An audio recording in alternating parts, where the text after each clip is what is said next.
Bienvenue chez nous pour un nouvel épisode du podcast des nous où on va parler du film The Batman.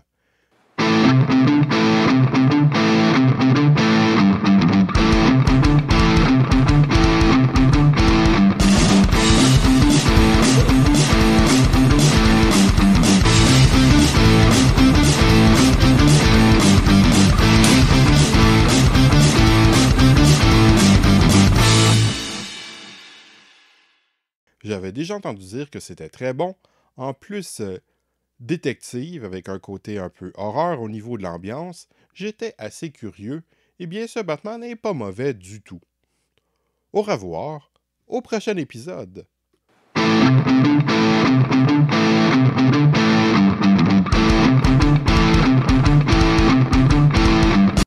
Plus sérieusement, je vais en dire un petit peu plus. Si ce film n'est sans doute pas à rattacher à aucun des précédents films liés à l'univers de Batman, on pourrait le considérer sans doute un peu comme un préquel, sauf pour Batman Begins, j'imagine. Un Batman des jeunes années, la situation n'est pas encore définie comme on le connaît. Batman ne connaît pas encore les autres personnages nécessairement. Il n'y a pas de Robin, Catwoman n'est peut-être pas encore une vilaine, Gordon n'est pas encore commissaire. Le film n'a pas la grandeur épique habituelle des films de super-héros. Il ne se concentre pas sur les gadgets de Batman et présente un vigile, un détective amateur qui enquête, dont la vie est obnubilée par ses enquêtes. Un personnage qui est clairement plus Batman que Bruce Wayne, mais un Batman humain qui souffre, qui n'est certainement pas la personne la plus équilibrée mentalement, même s'il est sans doute ce dont a besoin Gotham City.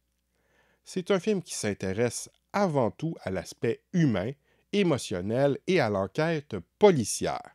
Ce n'est donc pas un film qui insiste sur le spectaculaire. Il y a bien quelques scènes d'action, mais ce n'est pas l'aspect sur lequel le film insiste. Cela en fait un film rafraîchissant. Il a sans aucun doute dû coûter de l'argent, mais ne cherche pas à le garrocher à l'écran avec un style overproduced hyper léché. Ça reste assez grunge dans son visuel, avec des gadgets assez low-tech qui font presque amateur. Un amateur qui a de l'argent, mais pas un professionnel ayant de l'équipement militaire et le dernier cri technologique comme dans les Christopher Nolan, ou bien des trucs méga classe dignes de James Bond, comme avec Tim Burton ou bien les jouets de Joel Schumacher. Bon, l'approche psychologique et décalée, ça peut sembler moyennement original après un Joker, mais le film offre quelque chose de totalement différent de ce dernier, même si je ne nierais pas une légère influence plus que probable. L'intrigue policière relativement politique pour essayer de débusquer le Riddler à base d'enquêtes sur les secrets cachés de Gotham City est assez intéressante et les personnages ont des interactions bien réussies. Si l'ambiance peut avoir par moments un côté un peu horreur, je la rapprocherais plus d'un thriller, genre plus en lien avec un film policier. Je pense que j'irais jusqu'à lui donner un 4 sur 5. Pour ceux qui se souviennent de mon système de notes, 4 sur 5, c'est excellent parce que c'est vraiment super, méga cool. Parce qu'un 5, c'est un chef-d'œuvre, un 4, c'est une œuvre qui se démarque particulièrement, comme celle du Batman. Un 3 est un divertissement honnête, un 2 est une œuvre mauvaise, un 2 est une œuvre moyenne, un 1 est une œuvre mauvaise, et un 0 est une nullité absolue, telle que tout ce qui se rapproche de près ou de loin à la politique. Donc, ce film ne se mérite pas un 0 sur 5, assurément, c'est un 4, je crois. Attendons voir ce que la suite donnera, inévitablement.